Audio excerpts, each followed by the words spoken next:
peace, only war.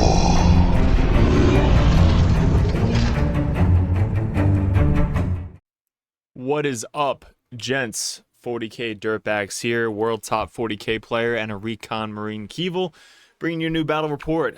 Today we're going with the Raven Guard versus our Ork boys that we're actually bringing to LSO. So by the time you guys see this, if you guys are Patreons or members, you'll be seeing this, and we've already been talking about it for the past couple weeks over on Patreon.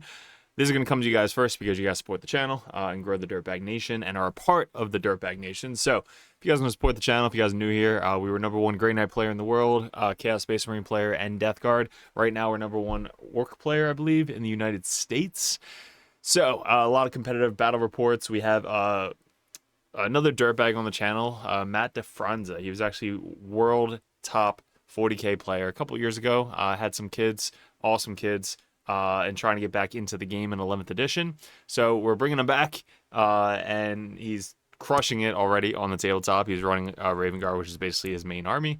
So we're going to get a super fun battle report for you guys. This is going to go over what we did good, what we could have done better, picture by picture, turn by turn, and something that we would do differently in the game moving forward. This is all about tactics, showing you where we move in the first movement phase, second movement phase, third movement phase, why we're scoring, what we're scoring, and stuff like that. So if you guys are new to the channel, we do have merch in the description below. If you like any of these designs, you actually get a t-shirt with them on it. The t-shirts are sick. I love seeing these at GTs. Also the red, white, and blue logos. These are on the hats as well. This one's Abaddon, Chaos Space Marines. But yeah, go check out the merch there. And if you guys want the professional coach in your corner, head over to Patreon. You get these videos ahead of time on patreon.com. And you get to message me one-on-one and go over list reviews, tactical reviews, questions, all that stuff. That's over the Patreon page. So guys, let's get into quick sponsors, and then we'll get into the list, and then we'll go over to the battle report. Guys, thanks for clicking on the video. If you guys want to support the channel, stay tuned towards the end of the video where we'll go over all of this stuff, as well as any of the links in the description below for laser lines, shirts, and gear is in all the description. So stay tuned towards the end and enjoy the video. All right, guys, so my list, we actually went over it in a video that was live the other day. This is the new acquisition, or I think it's called acquisition, but it's the new Ork detachment. Freebooters and forget the name. Freebooters Equatorial Hordes. So this is the one where you get to pick 3 mob units, just any 3, and then they get to make a 6-inch scout move, which is kind of nuts. And I was actually watching Wog Tactics, so shout out to Wog Tactics. He had an idea of basically deploying them after everybody already deployed, because that's one of the rules with scouts is you can actually deploy after you find out. I don't know if it's after you find out who goes first. Somebody let me know in the comments if it's after you find out who goes first, or after, you know, deployment, you know, you deploy down and then you scout moves, or if it's during the scout moves, because that actually is another tactic you can use. Also, another tactic is there's a redeploy enhancement that you can actually bring, and you can redeploy 3 different units of Ork boys on the battlefield. But me and Matt were talking about this, like, that's a really cool idea and cheeky, but imagine deploying like 60 to 100 models and then redeploying another 100 models in that same like deployment step. You're probably going to clock out like easily, but it'd be super fun, like deploying Gaz and Waz and everybody, or Gaz and Zodgrad on one side of the table, and all of a sudden, after they're done deploying their entire army, you then just pick them up and put them on the other side of the table, and you just kind of screw over your opponent. That's pretty funny. It's actually a 25-point enhancement, so I'm not sure if I'm going to be bringing that. For our list today, guys, everything is on the board. We have nothing in reserves. That was something new that I was testing out, because usually I have at least 1 unit of reserves, because you're making lists to have a reserve rapid ingress target.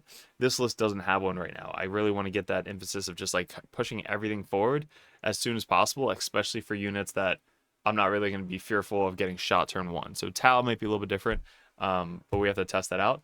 This list, we are testing out freebooters with the bike character and a unit of 6 bikes. These guys just auto advance 18. They're starting on the back objective, because you can make that in freebooters your freebooter objective, and then spend a command point and put them into the wall. So basically in the wall, they're going to be able to get a 5-up interval save on turn 1, advance, shoot, and charge, and just be super annoying turn 1. So if I go second, they're actually a huge threat to just jam up your opponent in their deployment zone turn top of 2 if you're going second. If you're going first, same thing if they have any infiltrators or scouts or something like that. So that's kind of why I started them right there. We have 3 by 20 unit of boys. One of them is being led by Gazgul Thraka with a Pain Boy. The other 2 are going to be led by War Bosses with Pain Boys. So I have 3 Pain Boys, 2 War Bosses, and Gazgul. We have Wazdak in the list. He should be in almost every single list. We have 3 units of Gretchen, 120 man, 2 10-mans. We have Zod with the Gretchen. We have Boss Snickrot. And then we have Commandos. So Commandos there for the Scout to kind of help with the Scout moves. But literally that's it. It's like 3 big-ass 20-man blobs, a 20-man Gretchen blob, a 6-man bike unit, and some Commandos. And then you're kind of just like running all over the place. We are playing Take and Hold. He is playing Disruption. Disruption against Take and Hold is, if you're looking at it, it basically has to do an action. You don't have to control it, which is pretty cool. We were actually testing Disruption before this with all of our Horde lists, so we kind of know what Disruption is. But Disruption's cool if you have a lot of units that can do it. Because, again, you don't have to control the objective. You just do the action, and it's done, which is pretty cool. So his list is 2 big-ass bricks of... And these are all custom because he 3D prints his whole army. So it's 2 big units of the... I don't want to get the names wrong because I actually run Raven Guard. But it's the Centurions. So 2 big units of Centurions. We have all the characters. So we have Strike. We have Strike. We have the new character, Raven Guard. We have the winged guys are the... Vanguard vets, and then he's got 2 10-man units of JPI. He also has a free Captain Lord, 2 of them. So he's got 2 Captain Lords, the Shrike character there, and the new Raven Guard character there. He's got a unit of Reavers, which we were actually curious about Reavers with the -1 leadership and forcing battle shocks. He's got he's just the Scout Lieutenant, the Phobos Lieutenant, that gets the redeploy. And then he's got 2 assassins. So he's got the Calidus Assassin and the Caluxus Assassin he's testing out. But this is his deployment. He's basically got the 2 big bricks there.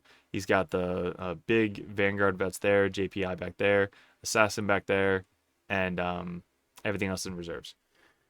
So for us, we put a little 5-man there, 5-man there, and just put everything in the line. Because we can scout forward or scout kind of sideways to get the hidden, because these guys won't be able to shoot me turn 1 if everybody's hidden, because they're only speed 4. He can't uppy downy, I don't believe, in Raven Guard. I don't know if they fact that. A lot of the other armies, they fact that you can actually go up and down turn 1 like Wazdaka. So we're practicing an hour and 10 minutes as well. So if you guys are new to the RTT and GT scene, definitely get a chess clock. There's a link in the description below, but the chess clock is definitely going to be helping out with your timing and making sure that you don't clock at tournament events because you're spending money. You want to get a full 5 rounds in. So practicing less time is going to get you better and more and easier at playing the game than practicing an hour or 30 minutes. So usually I started around an hour and 20. We were stress testing this one because LSO is this weekend. So we were testing an hour and 10 minutes because you do have to set up the terrain. You have to go over your armies. You have to set up your armies on the battlefield and then start the game. So I'm going to start at an hour and 10 minutes. We did clock. So that's definitely something to do. We were talking a lot and helping each other out because he is getting back into 11th edition as well. But let's go over this. So I wind up going first. He redeploys his guys into reserves. So he basically takes off. Oh, this is the threat range. So this is Zod's threat range turn 1. Since we get to Scout 9 with Zod, there's an auto advance 6 strat in Freebooters, which works on Gretchen. So the Gretchen are able to basically launch forward 18 inches after Scout 9. And then you get the charge as well. So basically measuring from Zod to where he can actually threat is like right there, which is just stupid. So that I'm going to use psychologically to all my opponents this weekend and be like, yo, if I go first, I can touch your home field with half my army. Okay? That's not even including like an advance. Like if Zod scouts 9, moves 12, he's 21 inches away. So he's already essentially here before the advance. Because if I wild turn 1, he's going to be able to advance. So let's say advance onto your home field or onto your deployment line, and then I'll have a charge wherever I want. So that is no lie, no extra 6-inch advance. Gaz gets to move up 6 then advance auto 6, so the guy behind him next to him 12. So he goes 6, 12, so he's 18 inches, so he's about 6 inches away from this front line. So if he has anybody on the front line, Gaz potentially can get like a 7-inch charge into his front line, which is kind of scary. So I don't know if I'm going to be wilding turn 1 unless they give me infiltrators or other scout units, which most top players won't do that. Like Matt, he basically deployed back to force me to roll that 7+ to try and get into his lines. But he did take everybody off the table. So he's testing, I'm testing. We probably should have re-racked after this fact. But I was like, why don't you keep 1 unit of 6 guys on the table so that we at least threaten and I can't just run forward in the middle of nowhere. Because if I run forward turn 1, I'm just going to kind of move everybody forward and just wait because he can't come in turn 1, which is basically what I end up doing. So we talked about it. He's like, all right, maybe I could just put a guys here. And then I was like, I can still stay out of his line of sight and threat ranges if I just run into the terrain. So then he took it back and kind of took them back off the table. And I was like, all right, let's just test, that way first and see how it goes. So this is this is before scout, and this is after scout turn 1. So we go from here to here, and that's my turn 1. Basically stay out of like 24 inches of these guys, so that way if they roll the advance and charge, they move up 12. Let's say they advance 3, that's 18, and then if they need a 7 potentially, 7, 8 to make that charge onto the Gretchen. But then if he does, I just countercharge with Gaz and try and wipe his entire unit. He does have a precision strat with this enhancement or with this detachment, so that's really scary because then you can just precision out all my my war bosses, my pain boys, maybe even Gaz. So that's kind of scary. We put Wazdock up there. Gretchen here screening out, Gretchen here screening out, and the other Gretchen in the center. So turn 1, I did scout and touch the center objective and this objective. And then we had 1, 2, 3 chances to get a 4+, which we did. So we're just getting CP super fast in this game. One of the objectives I did want to shout out that we have taken hold. So taken hold, yes, I can sticky essentially everything during the scout move, but in the first turn mission for taken hold, you get 2 points for each objective you did not control at the start of the command phase. So if I was smart, I basically won't scout and touch this objective, or this objective. And the reason because if I go first, I can then move onto those objectives and claim those objectives as well. And then next command phase, I'll make them sticky. So it's kind of like a win-win with taking hold. So basically, I don't scout up on here. I did scout with Zod. So Zod did get me this one and this one.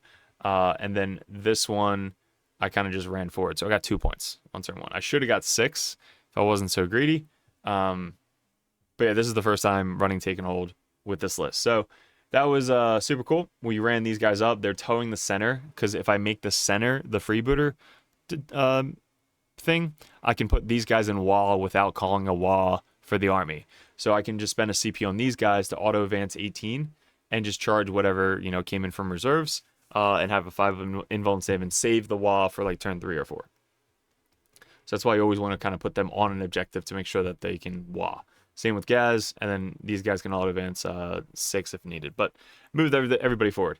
His turn 1, not really exciting. Backed up, waited. Couldn't really do anything turn 1. We already found out that this was probably not the best way to run it.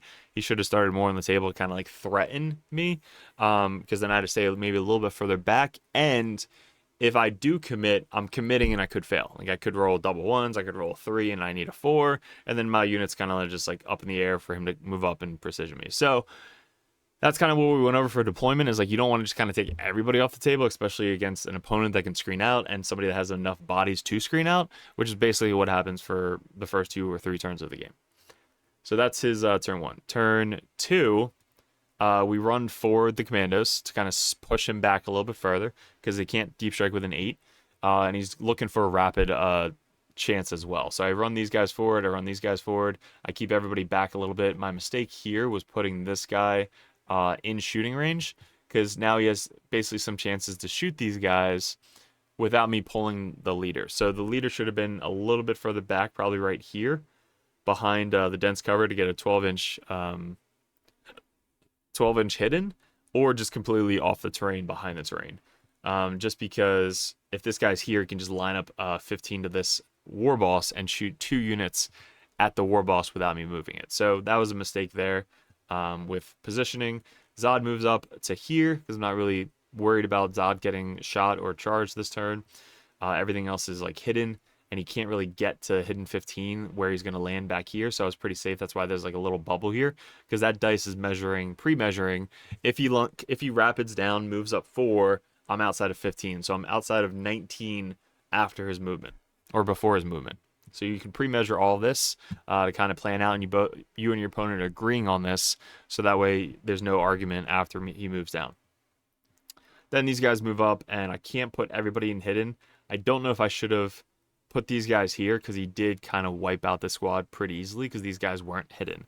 So I should have just waited here in the hidden spot and maybe screened out a little bit more, and then the commandos could have like moved back a little bit to screen out the rest of this objective. So they could have like hung back here, screened out a little bit this way. These guys could have stayed back in the hidden and waited a turn.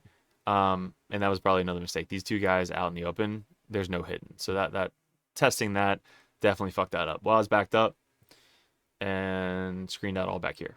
So that was it. He rapided, and he put the JPI unit with Shrike rapided where these guys are right now. So he rapids here because they can move 12.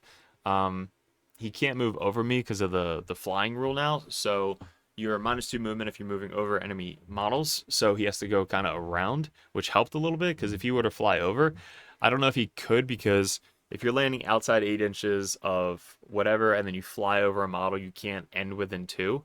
So it's like 8 inches, 9, 10. Maybe you can get 1. I don't know the measurements. Let me know if you're a speed 12 model, can you land directly over? No, I guess you can't, because you're -2 always. So it doesn't matter. Sorry. These guys all come in via turn 2. The assassin is right there. These guys move down here. They get line of sight into these commandos. All these guys get line of sight into this blue unit. And then these guys are moving up to get ready to charge into my red unit. Shrike came down over here. He actually came down over here. So he rapided over here with the same time that these guys rapided. So I guess you can rapid twice in a turn. I guess if Shrike is rapiding, he can rapid the same time. I forget the rule. So Shrike, or no, I keep saying Shrike. The fuck is his name? The new dude from Raven Guard. Sean. So Sean and Shrike. All right, so Sean comes down over there and murders this unit, like not even close. Kills all but the war boss. He kills the pain boy as well, which kind of sucked. So he kills everybody but the war boss, and then I'm able to pass battle shock and then res, and I resed. I get 2d3 res, and I resed 2. So these guys res. I'm basically trying to bring back to move up and get actions or do something on this objective. Then up here, he kind of fucking murders everybody. So these guys charge in. Sean charges in. Sean precisions out for free the pain boy. And I believe the war boss, or he spent a CP for these guys to precision out the war boss. One of those two happened. He killed my war boss, which has the unbattle shock enhancement, which was really good. That's what I was saying. Like, I probably should have kept them back a little bit further. But it wasn't just shooting. It was just the charging. So they charge in, murder all the boys, precision out the pain boy. So precision out the pain boy first, so I don't have field of pain against all these other attacks coming in, which sucked. Yeah, so that blew. And then he killed all but 2 boys. Over here, these guys charge into the commandos. These guys charge in the commandos. And he kills the commandos, kills all but 2, the war boss. This is after my advance with the Gretchen, but kills all but 2 boys. And now Sean is here. Strike and these guys are here. The war captain is there. Shrike is over here, because Shrike is with the Vanguard vets. And that's after his turn. My turn, we wah. So we officially wah. He has a reactive move. So I was like, all right, I can move Gaz with the auto 6 up here and try and get to these guys to try and murder those guys with the 4 damage attacks. or I can get Zod onto his home field and try and tie up these two units to keep them off on the table. That I think was the better plan, because if I move Gaz this way, these guys could reactive to kind of screen out this way to block Zod from getting the home field. So I thought it was more important for Zod to get to the home field and tie these two guys up in combat, because he can only fall back and shoot with one of them, and then the other one can't leave the table, or none of them can leave the table. So he can fall back and shoot one, and then the other one's kind of stuck there. They can fall back, but they can't do anything. So that was the game plan. He then reactive moves and kind of spreads out to stop Gaz from moving this way. And that was that. I'm going to launch literally everything forward. I want to try and kill these two guys, tie up these two, and kill the character back here. That's going to be the game plan this turn. So if I can kill essentially 20 dudes, 2-3 characters, and tie these guys up, that would be happy. He still has a unit in reserves of JPI with the other captain that can rapid for free. So we have to watch out for those guys. So this is what happens after my charge turn. So we charge forward, Gaz and the boys kill all of these guys. Waz charges in, and Waz was able to basically pile in, get a double pile in to tag this unit that rapided right there. But I failed the charge over here. So my Snickrot failed a 3-inch charge over here to try and go after Sean. So Snickrot is literally right here, right next to Sean. And I'm like, fuck, now Waz has to back up and try and go after Sean if Gaz kills this unit. So if Gaz is able to wipe out this unit and kill the character, he's able to then second pile in and go after Sean, because I fucked up and rolled a double one. But he did wrap heroic over here. So he rapided here. Zod charges in. He then heroics and gets into Zod's unit. So when Zod charged in, he tagged a bunch of guys. These guys heroiced. And then after the pile-in, these guys are able to get like 4 or 5 guys to pile into me. Now, what I did was I precisioned out his character. Now, the character had the new enhancement, which is like 4 attacks, cleave 2. So he would have got like 2, 8. So he would have had 12 attacks going into Zod's unit with that new weapon. It's like 8, 2, 3 or something. It's crazy. Which would have just one-rounded Zod. But instead, Zod one-rounded him with the precision. So that was sick. So we killed that guy. Didn't really care about anybody else. I could have killed a couple guys in the unit, but I'd rather just like get rid of the character so that way I don't have to worry about the free strats, the insane weapon, and then all that stuff. So yeah, we killed him. Let me tie these guys up. These guys fucking slapped. He rolled insanely high on these 2 units and killed actually all of the Gretchen. Plus these guys, the 4 or 5 guys that got into combat, killed them as well. So we killed all of my Gretchen but Zod, which left this unit free. Was not taking that into consideration. This unit was now free to then go fucking back into reserves, which sucked. Ruined my entire plan. The bikes charged in as well. They helped out. So they charged in. Gaz's unit killed this entire unit with the character. Gaz kills all of this unit but the character. So Waz has to finish off the character himself. I can pile into Sean, but then Sean can fall back and do shit anyway, which I was like, is it a CP? He's like, yes. So I pile into Sean because I know he probably can't one-round me anyway without Oath. So I pile in, does no damage to me, and now he has to spend a CP to then fall back and do stuff. So I was like, all right, that is worth it. But we killed both these units. The bikes then get to get a second pile in and tag this unit as well. So at least I kept this unit down with Zod and the bikes, and this unit's in combat. But now this unit with the assassin, they're off in East Bumblefuck. So yeah, it was okay. Not the best. Wow, we did kill a lot, but the whole game plan was to keep these guys on the table. Because if I can keep them from shooting, I think I win the game easily. If they get shots, it's a lot harder. All right, so that's after that turn. Let's go into his turn. I said, fuck that character. Fuck that guy in particular. Killed him with a precision, and you can see this is kind of where we ended up. So Zod is not 2 inches from this guy, or else he would have been able to keep him on the table. That was after his pile-in. But all these guys fucking died, to the wound as well. So he kills all of Zod's unit. This guy is not in combat, so these guys are able to get picked up. These guys are. Bikes are all kind of like chilling on the objective there. All the Gretchen are dead. And this is what happens after Gaz's attacks. He consolidates. I picked this objective to consolidate backwards a little bit so he doesn't get shot. And this guy's in combat with his Sean. So that's after my turn. His turn.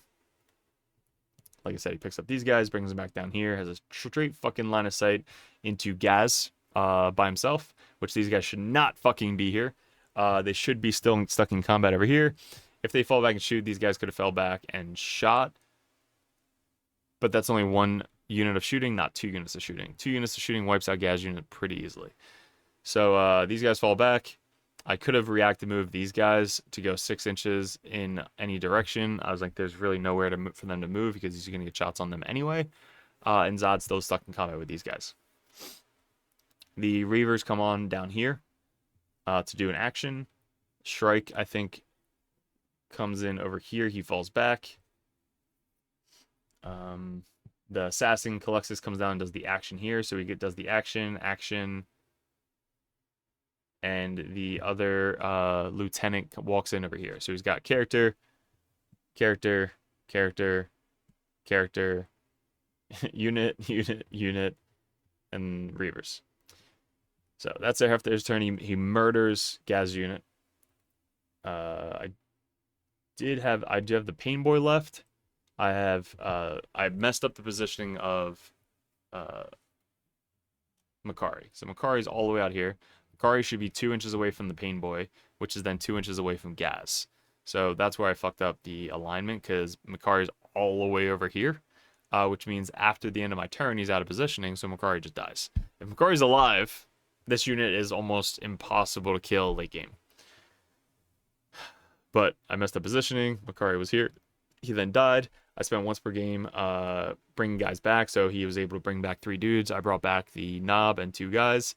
I then put them on the objective to then make that my freebooter objective, and then I spent a CP to put him into WA again. So he is now back into the WA. He gets lethal sustain on 5s. Wonder if Makari, if he has to be alive. Does Makari have to be alive to get that ability? Yeah, so while friendly Ork unit is within 12 inches of Makari the model, you get the lethal hits. But while this model is leading unit, yeah, so it's him giving the crit on 5s. So he still has it. Even if Makari's alive by himself, Makari gets the +1 hit, +1 wound, which is dumb for the unit. So that's that. These guys advance up, and I want to try and get and kill these fucking guns or get into this unit over here. Because if he can advance up, charge, pile in, and just kill all of this unit and like keep these guys on the table, that's going to be the game plan. I don't know what to do about these guys down here. They kind of came in my backfield. My home objective is basically null and void now. Wazdaka is still alive. He's kind of running around. He's probably going to be the one that go down here and do something. And that was his turn. These guys do get whittled down. There's only 2 bikes left with this character left.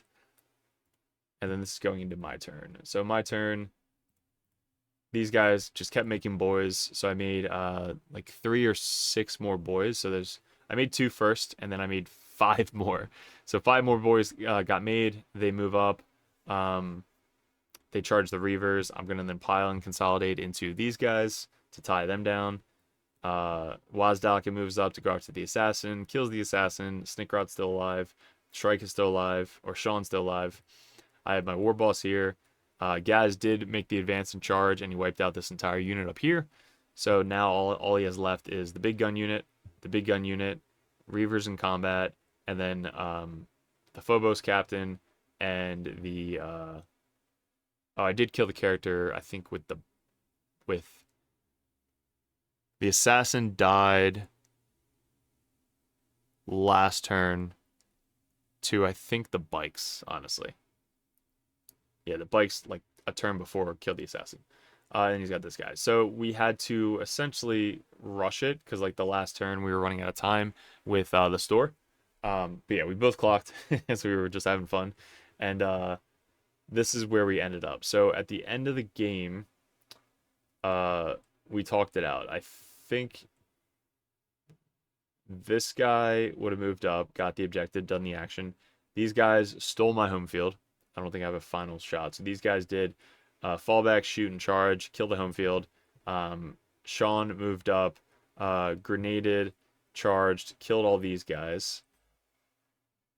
And then these guys eventually died to Gaz. So at the end of turn 5, he was able to do the action on 1, 2, 3, 4,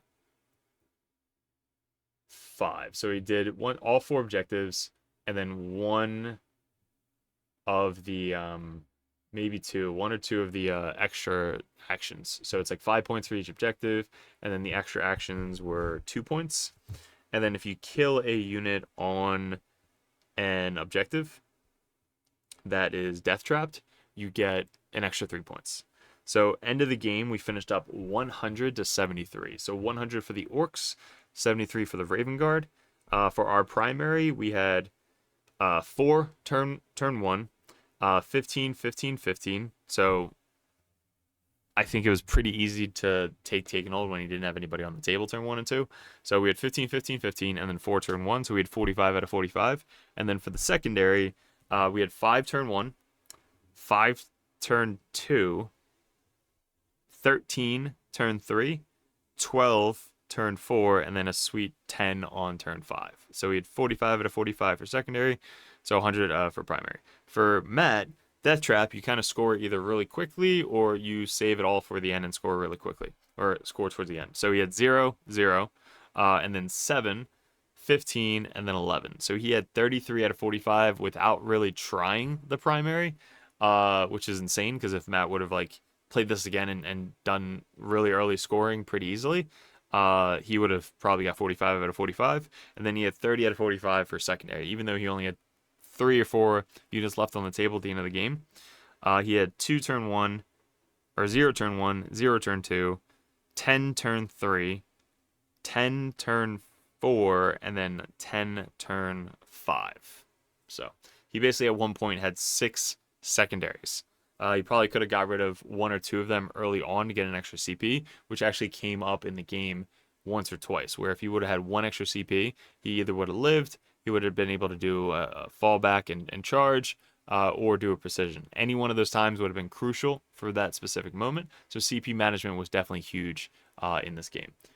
But what did we like, guys? So after starting and running this list, me and Matt like kind of sat down. Like after this point, we were just like, what the fuck do you do? Like after the entire orc unit just scouts up 6, you're like, what do I do in this moment? And I think it really comes down to what we saw throughout the game is like, if you just focus down units to deletion, there's no more rezzing, there's no more worrying on the side of the table. I think you pick one side of the table and you just fucking go after it. For this mission, I think your expansion is really the one you want to defend. So the expansion is the objective down here.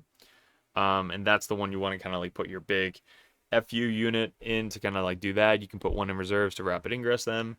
You can up be downing them as well. But I think having a unit of JP high here to really threaten me, because if I give up Zod turn 1 with a wall, I spent my wall, and now I gave up Zod and the Gretchen turn 1 to kill 1 unit of JPI. So you kind of like put them there and be like, what, are you going to come at me? And if they do, they're dumb. Then you just fucking kill them next turn with everything. And if they don't, now you have a unit of JPI to launch out, you know, either direction to advance and charge, to get out there, precision, kill the characters, and then not have to worry about anything. So that probably would have been something. So JPI there, the big FU unit either there or there, because that way they can just move up 4, touch this, and then shoot any of these guys. Probably the bikes, just to delete the bikes off the unit. That would have been probably the difference. And then the assassin didn't do too much this game because there wasn't really a lot of spots to put him, but he came in essentially right here. Yeah, he came in right here. The assassin. So that put like the bikes and these boys in 9-inch aura, but you could also rapid hit him in and then do the aura. But he did come down here to do the action, so that did get him 5 points for the assassin coming in, which is a really good play. Or he could have came in like over here and maybe did the action on this objective. Maybe. I didn't really measure the 6 inches over here. Yeah, or put him on the other side of this wall. So it forces me to come even further at him and then kind of get around. Like Wazdak is the one that killed him. So Waz being able to like move up and not get the line of sight onto him would have been harder for me to do. So a couple different options. But yeah, all in all, it's a great game. Awesome playing Matt. The only thing I would really change, I'm not going to change anything about the list because I'm going to run 6 games of it at LSO. So those battle reports are going to be coming up probably next week. So if you guys are Patreons or members, you guys get to view those ahead of time on Patreon and YouTube membership. So support the channel if you like this content. And if you guys want the professional coach in your corner, head over to Patreon. So that way you guys get message me one-on-one, bounce ideas off of, go over list reviews and one-on-one battle reports like you have here. So appreciate it, guys. Let me know in the comments below what you like, didn't like, how I can improve on the channel. Pick up one of the merch, t-shirts or hats. The dice are actually coming soon, working with Baron and Dice. So appreciate it, good luck, and we'll see you in another video soon. All right, guys, thanks for sticking towards the end of the video. If you guys want to support the channel, all the links in the description below, which we'll go over. But these right here, we have 3D prints of Cypher, Tech Priest, Phobo Libby, Combi Libby, Lieutenant, Calidus, Codiez, and the Lord of Contagion. All those are up for sale. Message me on Discord. All these widgets, the 6-inch, 2-inch, 3-inch, 1-inch, they pop out. Those are up for sale. The 9-inch widget, the 1 CP token, where you guys can keep track of the CP every single game. The token markers for Chaos and Grey Knights, they're poker chips. Those are really good for sticky objectives. And then also the wound gauges and the fuck you and fuck me tokens are up for sale as well. And we have a new sponsor, Snot Goblin Terrain. They are really cool. What's great about them is you can customize them for any layout. So if you run a Games Workshop layout or if you run WTC layout, you can run it that way. And the best part, it's super hard plastic, not going to break on you, and also it's all fully painted. So check on the link below if you guys want to check these guys out. We use them in our streams and they look super awesome on the stream, but it's really good to travel into all your stores and bring them with you. So check those guys out. Then we still have 3D6 Wargaming, where if you guys want some custom templates, you guys can click on these. And then our new and improved Rexar lasers, laser lights with the Dirtbag logo on them.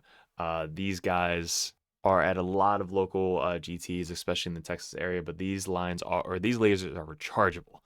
So definitely be picking this up. I'm going to be getting sent one of these so I can show you guys on the live stream and stuff like this. But you guys get the Dirtbags and the lasers rechargeable, so highly recommend the Rexar lasers in the description below. Look at this. Look at that line. It is so good. And it's rechargeable. At the top, it's got the USB. Just plug it right in. Good to go. This shit is legit. And lastly, guys, the merch store. This I love seeing at GTs. When you see it across the room, you see your own logo, which is so cool. It's the red, white, and blue. We have the hats as well. They're all flex fit with the Dirtbags logo on the back. I just love wearing backwards hats. But all of these are available in the Printify shop. It's print to order, so you can get all these shirts, different sizes, different colors. We also have the old school stuff. We have the Nurgling. We have mugs, which you can fit your entire hand in, and some of the Grey Knight logos as well. So let me know what I'm missing. You can message me on Discord, but stay tuned if you guys are interested in the Patreon. That'll come up last. So appreciate it, guys, and let's keep it going.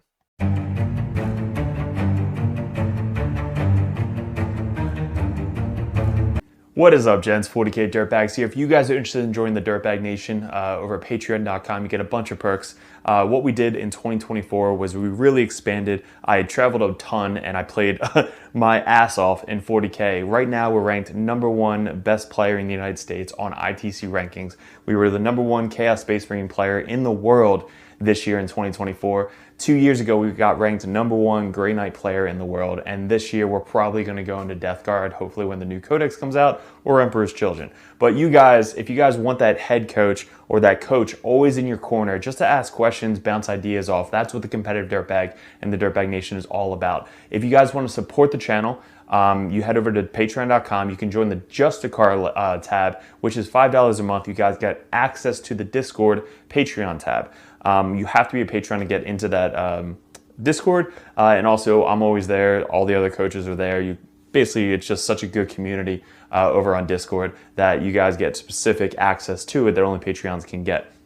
If you guys want to bump that up, the competitive dirtbag tier, you guys get to message me or another grandmaster or another dirtbag coach over the Dirtbag Nation to have unlimited questions, list ideas, list reviews, and bounce ideas off of. That's what having a coach in your corner is all about. If you guys want to bump up to the Grandmaster tier, that tier you get every perk under the sun. So basically you get access to Discord, you get one-on-one coaching, you get a call once a month if you guys would like to go over any RTTs coming up, any GTs coming up, any list reviews live over Discord chat, and also a special perk that Grandmasters get. If you guys want any video suggestions like we do all the time with these table setups that we just upgraded thanks to the Patreons, you guys get suggestions or battle reports you want to see specifically played live by a coach or myself on the next battle report, or a live battle report coming up on the Patreon. So you guys get obviously first access to all the videos. We post them first on patreon.com, but there's just a ton of benefits to having a professional coach that plays this game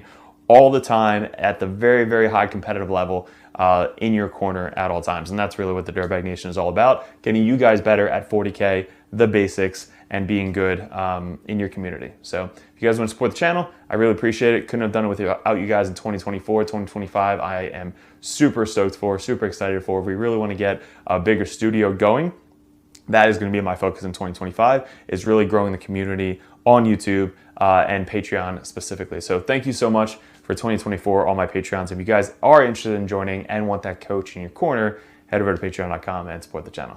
Appreciate it.